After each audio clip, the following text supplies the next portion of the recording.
لعلك سر عند الله. Yang pertama, kapan seseorang itu secara fix dan confirm itu disebut sebagai cinta dunia? Yang pertama, kalau dia itu menjadikan seluruh ibadahnya, ketaatannya, ibadah dan ketaatan yang dia lakukan pada kehidupan itu, harusnya ibadah dan ketaatan itu diniatkan untuk mendapatkan pahala di akhirat dan di surga. Tapi kalau orang sudah jatuh cinta sama dunia, maka seluruh ibadah dan ketaatan yang dia lakukan dan dia kerjakan bukan untuk mendapatkan rumah di surga, tetapi seluruh ketaatan dan ibadah itu dikerjakan, dilaksanakan untuk mendapatkan sekeping dari urusan dunia. Ini hati-hati nih. Jadi kalau orang itu terindikasi bahwasanya dia itu jatuh cinta sama dunia, maaf ya, ibadah yang harusnya ibadah itu diniatkan untuk akhirat, kalau orang jatuh cinta sama dunia itu enggak. Ibadah pun yang harusnya diniatkan untuk akhirat, dia niatkan untuk dunia. Sehingga ibadah yang dilakukan itu hanya untuk menunjang supaya dunianya itu menjadi sukses. Sholat, tapi untuk proyek. Puasa, tapi supaya dagangannya laku. Sedekah, supaya kemudian dia mendapatkan profit dan mendapatkan keuntungan yang besar. Padahal kita harus paham, harusnya seorang mukmin itu memahami sholatnya, puasanya, sodakohnya itu bukan untuk membangun dunia dia, tapi sesungguhnya seluruh ibadah kita itu untuk membangun akhirat kita. Karena rumah kita di surga itu tidak bisa kita bangun kecuali dengan komponen ketaatan-ketaatan yang kita lakukan pada kehidupan di dunia.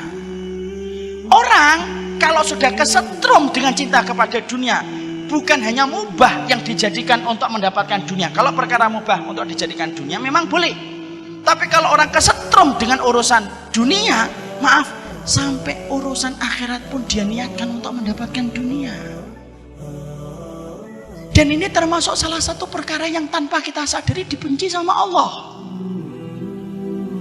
Banyak orang hari ini kalau melakukan ibadah itu yang dipikir pertama kali itu untuk mendapatkan profit dan margin. Sedekah, tapi niatnya bukan untuk mendapatkan akhirat, supaya padam api neraka. Karena api neraka tidak bisa padam kecuali dengan sedekah.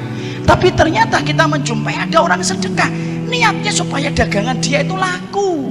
Padahal ini satu kesalahan, ikhwan. Maaf ya, Allah itu membagi dunia kepada kita itu bukan berdasarkan ibadah, tapi Allah itu membagi dunia dalam kehidupan kita berdasarkan takdir yang ditetapkan oleh Allah 50.000 tahun sebelum Allah menciptakan langit dan bumi. Kalau Allah itu membagi dunia kepada kita berdasarkan ibadah kita, satu, para sahabat itu tidak ada yang miskin dan para sahabat tidak ada yang fakir. Padahal faktanya mu'dhamus sahabati fuqara. Padahal faktanya rata-rata para sahabat itu miskin, padahal mereka ibadahnya lebih tinggi daripada ibadah kita.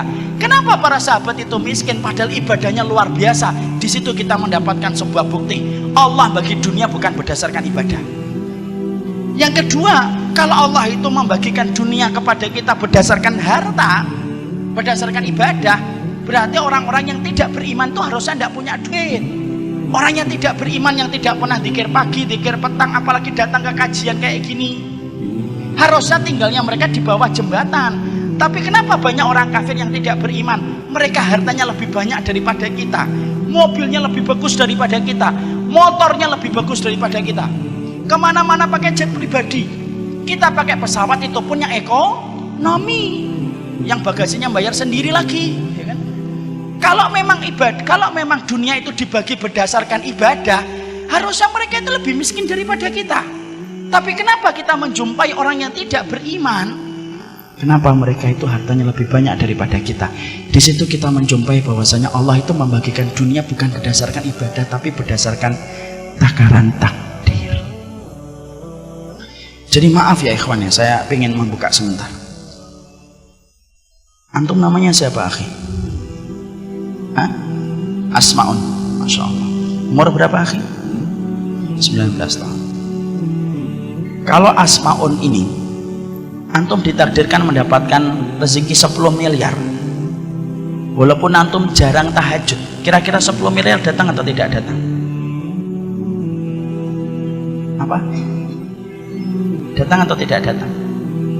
Insya Allah datang dan tidak. Datang atau tidak? Insya Allah datang. Umar minta, kalau saya ditakdirkan mendapatkan uang 50 miliar, kalau saya jarang sholat duha, kira-kira 50 miliar itu saya dapatkan atau tidak saya dapatkan? Dapatkan. Jadi ternyata sholat duhanya kita tuh tidak ada kaitannya dengan dunia. Urusan tahajud kita tuh tidak ada kaitannya dengan materi. Tapi ternyata urusan akhirat kita itu ditopang dengan ibadah kita di dunia ini untuk mendapatkan akhirat. Tapi orang kalau jatuh cinta sama dunia karena khawatirnya dia terhadap dunia, maaf, lu sampai urusan ibadah yang harusnya diniatkan untuk akhirat, untuk mendapatkan akhirat yang lebih baik, karena dia cinta dan gandrungnya sama dunia, ibadah itu diniatkan untuk dunia. Dan maaf ya, kan antum, saya sudah hafal hadisnya, innamal a'malu binniyat. Segala sesuatu itu tergantung niatnya. Jadi bisa jadi kalau ada orang nanti beribadah, kok niat pertamanya tidak ada yang menggerakkan dia ketika beribadah kecuali karena ingin mendapatkan sekeping dari kenikmatan dunia, dikasih sama Allah. Tapi maaf, di akhiratnya mungkin tidak lagi dikasih oleh Allah, karena balasannya sudah Allah sempurnakan pada kehidupan kita di dunia. Ada orang nanti ketika disidang oleh Allah dalam pengadilan akhiratnya, dia bingung, loh Allah, mana sholat tahajud saya? Allah jawab, loh sholat tahajud kamu kan supaya dagangan kamu laku. Sudah aku jadikan laku kan daganganmu yang ada di pasar. Dan tidak ada lagi balasan. Bisa jadi kalau ada orang setiap hari taklim kayak saya, tapi niatnya hanya untuk menggenggam dunia dan bukan niat yang pertama untuk menyampaikan kalimat Allah. Bisa jadi ketika ditimbang oleh Allah, dia bertanya, loh saya taklim setiap hari, kok nggak ada di dalam mizan saya, itu kemana taklim saya setiap waktunya ketika dakwah? Jawab lagi sama Allah, taklim kamu itu kan supaya kamu itu menumpuk-numpuk kekayaan. Sudah aku jadikan kamu menumpuk kekayaan kan ketika di dunia, dan akhirnya tidak ada lagi balasan di dunia, di akhirat. Ada lagi orang sedekah, dia sedekah terus sampai kemudian dia ketika di dalam mizan dia ngeliat, loh sedekah saya sudah ratusan juta kok nggak ada. Jawab lagi sama Allah, loh bukannya kamu sedekah itu supaya mendapatkan keuntungan besar, dan aku sudah jadikan keuntungannya besar kan ketika di dunia, dan selesai, habis. Disebabkan ketika kita menjadi orang cinta sama dunia, saking khawatirnya kita untuk menjadi orang yang tidak punya apa-apa, lo sampai urusan akhirat pun kita paksa dan kita seret urusan akhirat itu untuk urusan dunia. Padahal itu salah satu perkara yang merusak ibadah kita kepada Allah. Allah itu zat yang pencemburu. Allah itu paling tidak suka kalau hati manusia bercabang ketika beribadah. Kalau kita sholat hanya gara-gara seorang wanita, sholat kita tidak sah. Sama, kalau sholat kita hanya untuk dunia pun Allah menjadikan sholat itu tidak sah. Kalau ada orang sedekah gara-gara ada Pak Bambang, akhirnya sedekahnya tidak diterima sama Allah. Sama, orang yang sedekah karena ingin mendapatkan dunia pun sama dengan orang yang sedekahnya untuk Bambang. Dan akhirnya tanpa disadari itu merusak pada kehidupan kita. Makanya saya teringat sebuah asar. Asar itu sebuah riwayat. Dan poin yang pertama ini berat, tapi memang harus dibahas. Ada seorang ulama besar namanya Abdullah bin Mubarak, seorang tabi'in, tapi dia termasuk min kibari tabi'in. Min kibari tabi'in itu tabi'in tapi kedudukannya paling tinggi, Pak. Karena tabi'in itu terbagi menjadi 3 tabaqat. 3 tabaqat itu 3 lapis. Maka kemudian Abdullah bin Mubarak ini aktivitas hobinya, Pak, sukanya itu nemuin para sahabat. Karena Abdullah bin Mubarak tidak mampu bertemu dengan Rasulullah SAW. Ketika beliau banyak ketemu dengan para sahabat Nabi SAW, Abdullah bin Mubarak itu ditanya, Abdullah bin Mubarak, kamu ini menemui para sahabat Nabi, maka bagaimana para sahabat Nabi itu kalau membaca Al-Quran, dan apa surat yang paling banyak membuat para sahabat Nabi itu nangis? Abdullah bin Mubarak ditanya begitu. Abdullah bin Mubarak bisa bahasa Indonesia, Ustaz? Enggak, ini saya terjemahkan.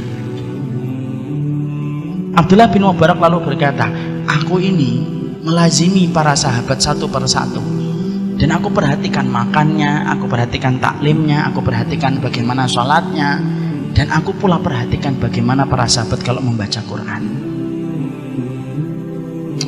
Para sahabat itu kalau membaca Quran, yang paling mereka nangis itu kalau sudah melewati satu surat. Apa surat yang paling banyak membuat para sahabat nangis? Surat Hud, surat yang ke-11. Makanya surat itu termasuk surat yang membuat Nabi itu beruban. Surat Hud. Kemudian Abdullah bin Mubarak melanjutkan, surat Hud yang banyak membuat para sahabat itu nangis. Apa ayat yang paling banyak membuat para sahabat nangis terseduh-seduh ketika melewati ayat-ayat di dalam surat Hud? Dijawab oleh Abdullah bin Mubarak, ayat yang paling banyak membuat para sahabat itu nangis adalah ayat yang ke-15 dan 16. Apa ayatnya itu? Man kana yuridul hayatad dunya wa zinataha nuwaffi ilaihim a'malahum fiha wa hum fiha la yubkhasun. Orang itu kalau dalam kehidupan di dunia, yang dia pikirin dan dia niatkan dalam kehidupan dunia, kok yang dipikir dunia terus, nuwaffi ilaihim a'malahum fiha wa hum fiha la yubkhasun. Kami kasih kepada mereka dunia sebagaimana niat yang mereka tanam, la yubkhasun, tidak dikurangi sama Allah. Orang kalau niatnya di dalam sholat, kok niatnya untuk dunia, dikasih dunia sama Allah sesuai niat yang dia tanam. Kalau ada orang kok dia sedekah, lalu sedekah itu niatnya untuk mendapatkan harta, mendapatkan mobil, mendapatkan rumah, hanya itu niatnya, Allah kasihkan rumah sebagaimana niat yang dia tanam, la yubkhasun, kata Allah, tidak dikurangi sama Allah. Tapi ingat, ayat ini tidak berdiri sendiri. Ada ayat yang ke-15, ada pula ayat yang ke-16. Apa ayat yang ke-16? Ulaika alladzi laisa lahum fil akhirati illan nar wa habita ma sanau fiha wa batilum ma kanu ya'malun. Orang-orang yang semacam ini, kata Allah, maka bisa jadi nanti ketika di akhirat, ketika mereka di akhirat tidak mendapatkan apapun dari apa yang telah mereka lakukan di dunia, kecuali yang mereka dapatkan itu adalah neraka. Sia-sia apa yang mereka lakukan, batal atas apa yang mereka usahakan. Akhirnya di neraka tidak dapat apa-apa. Makanya sampai kita menjumpai sahabat Abdurrahman bin Auf. Sahabat Abdurrahman bin Auf itu kalau makan kurma agak besar, maka beliau itu nangis. Kalau ditanyakan kepada Abdurrahman bin Auf, mayubkika, yang membuatmu nangis itu apa wahai Abdurrahman bin Auf? Dijawab sama Abdurrahman bin Auf, yang membuat saya nangis itu dua. Satu, kurma ini lebih baik daripada kurma yang dimakan oleh Rasulullah. Ikhwan, Rasulullah itu makan kurma adalah kurma rodi, kurma yang jelek. Kapan Rasulullah itu makan kurma agak bagusan dikit? Ketika habis memenangkan Khaybar. Memenangkan Khaybar itu habis Hudaybiyah, sebelum Fathu Mekah. 2 tahun lebih dikit sebelum kematian Rasulullah SAW. Itu agak bagusan dikit karena Khaybar itu subur. Khaybar itu tempat yang subur, ikhwan. Maka Abdurrahman bin Auf itu saya nangis karena ingat kurma yang dimakan Rasul dalam hidupnya. Yang kedua, yang membuat saya nangis itu saya khawatir, jangan-jangan kurma enak yang saya makan ini, jangan-jangan balasan atas kebaikan saya di dunia, lalu tidak ada lagi balasan untuk saya karena Allah sudah menyegerakan balasannya di dunia. Nah, Abdurrahman bin Auf itu nangis. Yang nanya nangis disebabkan ketakutan mereka, jangan-jangan amal mereka hanya diniatkan untuk dunia, sudah dibalas di dunia, lalu ternyata tidak ada lagi balasan dalam kehidupan di akhirat. Dan itu yang kita khawatirkan. Makanya inilah yang menjadikan kita memahami betul, urusan-urusan dunia itu jangan sampai menjadi niat kita beribadah. Dan maaf ikhwan, kalaupun antum beribadahnya sudah karena akhirat, Allah pasti akan mudahkan antum untuk mendapatkan dunia. Kenapa? Akhirat kalau sudah beres, apalagi cuma dunia. Karena akhirat itu harganya mahal dan tidak ternilai harganya. Apalagi dunia, semahal-mahal dunia itu masih bisa kesebut harga. Jadi kalau orang itu ibadahnya sudah karena akhirat, pasti Allah akan berikan kepadanya dunia dimudahkan oleh Allah, dan itu kecil bagi Allah. Makanya inilah yang menjadikan kita mikir, ya Allah, jangan-jangan kita itu selama ini ibadah tapi cita rasanya cita rasa dunia. Sholat, rajin, tapi tapi untuk dunia. Ya memang dapat, tapi setelah dapat tidak ada lagi balasan di akhirat karena Allah sudah segerakan di dunia. Dan maaf, kalaupun kita tidak menjadikan niat ibadah kita untuk dunia karena memang takdirnya kita dapat 5M itu datang, tapi jangan niatkan ibadah itu untuk dunia karena Allah itu zat pencemburu. Allah itu pencemburu kalau niat hatinya manusia itu sudah diniatkan untuk Allah tapi dia bercabang dan berselingkuh, dia niatkan untuk dunia. Allah kok disamakan dunia padahal di hadapan Allah dunia itu sebagaimana sayap seekor nyamuk.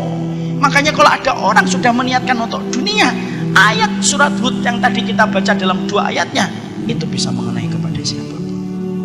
Maaf ya, dakwah ketika jadi ustadz itu yang paling susah itu bukan menghafalkan ayat, enggak.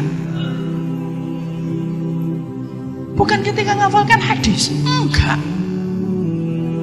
Dakwah itu yang paling berat itu apa? Bagaimana menjaga niat supaya terjaga hanya semata-mata karena Allah. Jadi kalau ada ustadz kok tiba-tiba pengen libur, antum harus paham. Mungkin ustadznya lagi susah jaga niatnya. Karena dakwah itu tidak segampang yang terlihat. Ada kesulitan menjaga niat. Ada proses yang berat bagaimana apa yang dari hati sampai ke hati. Ada konsekuensi atas apa yang telah terucap. Itu dakwah. Dan ternyata kalau salah, tergelincir dalam masalah niat, berabi, selesai. Ustadz, kenapa sih kita membicarakan niat itu sampai sedetail ini, Ustadz? Loh, karena kita punya Allah yang paling detail ketika mengerti masalah niat. Kalau kita tidak punya Allah yang tidak detail melihat niat, mungkin kita tidak perlu membicarakan niat sampai sedetail ini. Tapi karena kita punya Allah yang dalam sujud kita, rukuk kita, Allah itu zat yang paling detail kalau sudah membicarakan tentang masalah hati dan niatnya. Makanya keplesetnya kita dalam niat itu lebih parah daripada keplesetnya kelamin.